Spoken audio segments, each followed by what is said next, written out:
কৃষি পণ্য শুধু চাষাবাদ বা উৎপাদনই নয়, কৃষি পণ্যের সাথে কিন্তু ব্যবসার বিশাল বড় সংযোগ রয়েছে। মূলত উৎপাদনের পরবর্তীতে তা নিকটস্থ বাজারে বিক্রি এবং নিকটস্থ বাজারের বিক্রির মধ্য দিয়ে ফার্মের দিকে চলে যাবে বা বড় কোনো শিল্পের দিকে চলে যাবে। শিল্প কলকারখানা এই কৃষজ পণ্যকে বিভিন্ন প্রক্রিয়াজাতকরণ করার পরবর্তীতে তা খাদ্যদ্রব্যে রূপান্তর করবে, অথবা খাদ্যদ্রব্যের যেই মৌলিক উপাদান সেই মৌলিক উপাদানে রূপান্তর করবে। এর মধ্য দিয়েই যে এই যে আসা যাওয়ার পথ, সেই শিল্প ঘর থেকে বা কারখানা থেকে বা মিল থেকে এই মাল কিন্তু আবার সেই পরিবহন ব্যবস্থায় চলবে।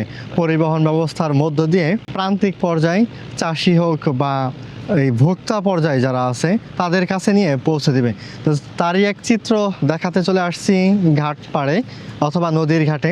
এই নদীর ঘাটে এখান থেকে দেখেন সামনে ওই যে ট্রাক, ওই ট্রাকে এই যে এখানে ভুট্টা, এই যে সামনে ট্রলারটা দেখতে পাচ্ছেন, এই ট্রলারটা আনলোড করা হচ্ছে। একই সাথে এই যে ট্রাকটা দেখতে পাচ্ছেন, এই ট্রাকটা লোড করা হচ্ছে, অর্থাৎ সামনে মিল ফ্যাক্টরির দিকে চলে যাচ্ছে।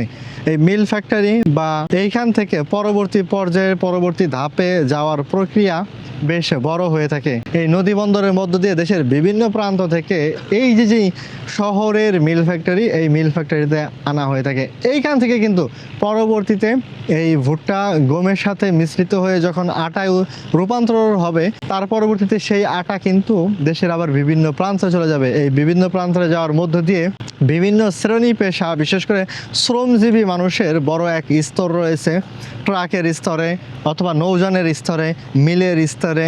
সেই সাথে ভোক্তা পর্যায়ে পৌঁছে দেওয়ার জন্য এসআর বলেন বা এএসআর বলেন, যে কোনো পর্যায়ে বলেন, প্রতি ধাপে ধাপে ধাপে ধাপে হাতে হাতে কিন্তু এই মালগুলো পরিবহন হয়। হাতে হাতে পরিবহনের পাশাপাশি পরিবহনের জন্য সড়ক পথে যেমন ট্রাক বা অন্য কোনো পরিবহনে এই মালগুলো পরিবহন হয়ে থাকে, তেমনি একই সাথে কিন্তু নৌ সেক্টরে আসলে নৌ পরিবহনের মধ্য দিয়ে এই মালামালগুলো পরিবাহিত হয়ে থাকে। আমি এখন যে ট্রলারটাতে, বড় এক ট্রলার, এই ট্রলারটাতে উঠছি। এমনই ট্রলারে কিন্তু দেশের বিভিন্ন প্রান্তের গরুগুলো আনা নেওয়ার চিত্র আপনাদের সামনে তুলে ধরি, কিন্তু আজকের চিত্রটা একটু ভিন্ন। এই যে ভাইয়েরা বসা আছেন, সামনে সারি সারি বস্তা, এইভাবে টোটাল ট্রলারটাই কিন্তু বস্তায় সাজানো ছিল। একই সাথে উপরে ওনাদের হাতে মোটা যে ত্রিফলটা রয়েছে তা দিয়ে ঢেকে দেওয়া ছিল। আকাশ মেঘলা, যে কোনো সময় বৃষ্টিপাত হতে পারে। এই বৃষ্টিপাত থেকে বা প্রবল বৃষ্টি থেকে রোধ করার জন্য ফসল বা এই খাদ্যদ্রব্যের মধ্যেকার যে আর্দ্রতা আছে তা সঠিক মাত্রা বজায় রাখার জন্য কিন্তু বিশেষ ব্যবস্থা গ্রহণ করে থাকে। তবে কিছু কিছু সময় এই ঘাটের চিত্র একটু ব্যতিক্রম দেখা যায়। শ্রমিকের সংকট থাকায় তারা সঠিকভাবে সঠিক ব্যবস্থাপনার মধ্য দিয়ে একই সাথে নদীর ঘাটে ওনারা কোনো পল্টন বা যেই জেটি বলা হয়ে থাকে তা পান নাই। এই এমনই এক পারে রিস্কি এক পরিবেশের মধ্য দিয়ে এই ট্রাকে লোড করছেন এই ভুট্টাগুলো। তো যাই হোক প্রিয় দর্শক, যেই কথা না বললে নাই, আজ এই নতুন চিত্রের মাঝে আছি। এক ভাইয়ের সাথে একটু কথা বলবো। ভাই, এর একটা ট্রলারে কত বস্তা মাল ধরে? 2000 মাল ধরে, 2000 মাল। প্রতি বস্তায় কত কেজি মাল থাকে? বস্তায় 62 কেজি, 300 গ্রাম আছে। এই মালগুলো আসছে কোথায় থেকে? এই মালটা আসতেছে বিভিন্ন চর এলাকায় থেকে। চর এলাকায় যে নদী বন্দরগুলো আছে ওইখানে ভিড়ে। হ্যাঁ। আচ্ছা, এখন যাবে কোথায়? মেলে? এখন যাবে মেলে।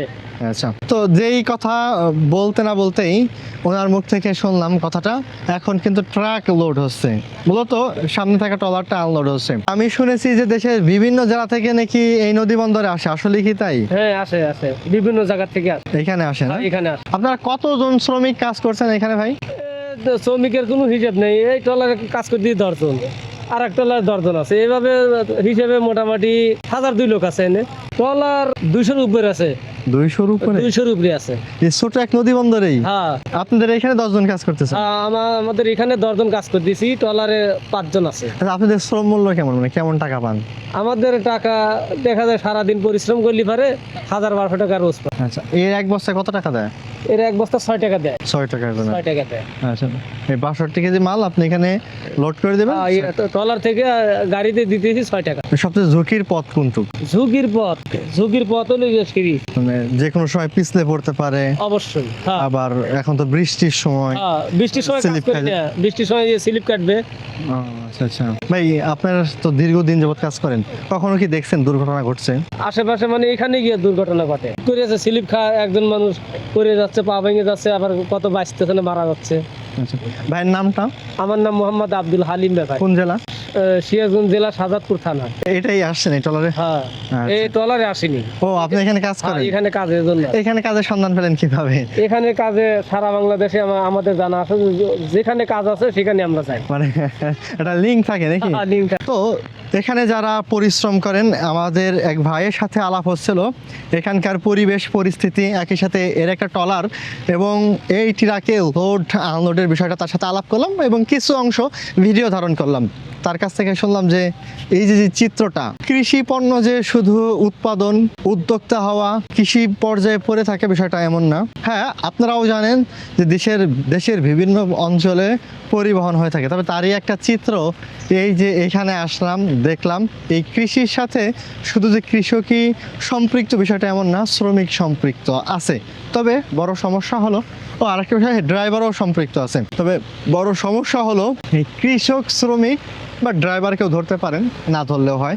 তবে কৃষক শ্রমিক এমন একটা পর্যায়ে আছে, তাদের মূল্যহীন, এমন একটা পর্যায়ে একেবারে মূল্যহীন। করলি করলো, না করলি না করলো, করলি টাকা পেলো, না করলি নাই। কিন্তু এদের জীবনের যে একটা গল্প আছে, এদের জীবনের যে একটা অধ্যায় আছে, সবকিছু মিলে আসলে ভাবাচাকা। যাই হোক, যা বলছিলাম, একটা নদী বন্দরে আসছি, বিশাল বড় নদী বন্দর। নদী বন্দরটির নাম হলো ফরিদপুরের C&B ঘাট। ম্যাপের চিত্রে খুবই ছোট্ট একটা ঘাট, তবে এই নদী বন্দরে আসলে বোঝা যায় কত দূর থেকে কত দূর তার শেষ। এখানে পরিবহনের জন্য, মালামাল পরিবহনের জন্য, বিশেষ করে কৃষি পণ্য, বিভিন্ন ফসল, ধান, গম, ভুট্টা সহ আরো অন্যান্য যে কৃষি পণ্য আছে, সেই সাথে পুরো তুষ, ভুসি, এই সকল কৃষি পণ্য তো পরিবহন হয়ই। সিমেন্ট, বালু, পাথর সহ সার, এমন আরো অন্যান্য সকল উপাদানই এই নদী বন্দরের মধ্য দিয়ে পরিবাহিত হয়ে থাকে। তবে দেশের যে অঞ্চলে মানুষ পারাপার করা হয়, ওই নদী বন্দরগুলোর নামই সময়ে সময়ে ঈদ যাত্রাতে ফুটে ওঠে। তবে এই যে নদী বন্দরগুলোর নাম বা ম্যাপে খুব ছোট্ট দেখা যায়, কিন্তু এই যে একটা নদী বন্দর, বিশাল বড় নদী বন্দর। আমি যদি আপনাদেরকে একটু মুখে বলি, ওই যে ওই প্রান্ত দেখতে পাচ্ছেন না জানি না, ওই যে ছোট্ট ছোট্ট লাইট, ওই প্রান্ত, এইখান থেকে হেঁটে যেতে হয়তো 20 মিনিট সময় লাগবে, কারণ এই দিক দিয়ে ওই পথ ঘুরে ওই দিক যেতে হবে। আর শেষ ওই যে ভিতরে হাতের মধ্যে দেখেন ছোট্ট একটা লাইট দেখা যাচ্ছে, হ্যাঁ, ওই প্রান্ত, এই দিক দিয়েও হেঁটে যেতে আর 10 মিনিট লাগছে। এত বড় এরিয়ায় একাধার এইভাবে প্রত্যেকটা এরিয়াতে কর্মযজ্ঞ চলছে, শ্রমিকরা কাজ করছে, এভাবে বালু উত্তোলন হচ্ছে, পাশে ফসলি বা কৃষজ পণ্য লোড আনলোড হচ্ছে। এইখান থেকেই দেখা যাচ্ছে দেশের বিভিন্ন অঞ্চলে যাচ্ছে।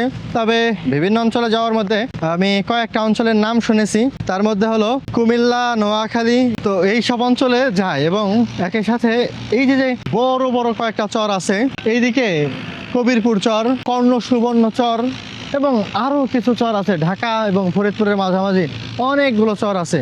এই চর অঞ্চলের যেই ফসলগুলো এভাবে ট্রলার ভরে এই পাড়া এসে মিল ফ্যাক্টরিতে চলে যাচ্ছে, সেই ফ্যাক্টরিতে থেকে আটায় রূপান্তর হচ্ছে, চাউলে রূপান্তর হচ্ছে, সারগুলো আবার কৃষকের হাতে যাচ্ছে। এভাবেই কিন্তু এই নদী বন্দরকে কেন্দ্র করে এই যে একটা বন্দর, কৃষির বিশাল বড় এক সমারোহ, বিশাল বড় ভান্ডারের চিত্রের পরিবহন চিত্র দেখা যায়। ওকে, তাই বললাম আর কি, শুধু যে কৃষক পর্যায়ে, উদ্যোক্তা পর্যায়ে সব গল্প থেমে থাকে বিষয়টা এমন না। আজকে যে নদী বন্দরটাতে আসছিলাম, শুধু ভুট্টার চিত্র দেখালাম, ওই দূরে ওনাদের ওইখানে গম উত্তোলন হচ্ছে, মানে গম করা হচ্ছে, নামানো হচ্ছে, এই ট্রাক লোড করা হচ্ছে। তার ওই সাইডে আর একটা চিত্র দেখলাম, গরু ট্রলারে লোড করা হচ্ছে। এখানে বড় একটা হাট রয়েছে, ফরিদপুরের টাফাখোলার হাট। টাফাখোলার হাট থেকে ওই গরুগুলোর কথা শুনলাম চাঁদপুর, এবং অন্য এক গরুর ট্রলার ছিল, সেই গরুর ট্রলারের কথা শুনলাম যে কুমিল্লাতে যাচ্ছে এইখান থেকে। আজকে ফরিদপুরের হাট ছিল মঙ্গলবার, এইখান থেকে এইভাবে পরিবাহিত হয়ে থাকে। এর বাইরেও কৃষক দ্বারা উৎপাদিত এবং কৃষক যেই কাজের সাথে সংযুক্ত আছে এবং এমন সংযুক্ত কাজে, সেটা হোক ফার্ম বা মাঠ বা যে কোনো পর্যায়ের, এমন চিত্রগুলোর সাথে কিন্তু শত শত মানুষের জীবন সম্পৃক্ত আছে। শত শত পরবর্তী পর্যায়ের, দ্বিতীয় পর্যায়ের উদ্যোক্তার যে সেক্টর, সেই সেক্টর সম্পৃক্ত আছে। ইভেন তার পরবর্তী পর্যায়ের যে ভোক্তা পর্যায় আছে, এখানে সম্পৃক্ত আছে। সেই সাথে এই চিত্রের সাথেও সম্পৃক্ত আছে এই নদী বন্দরটি।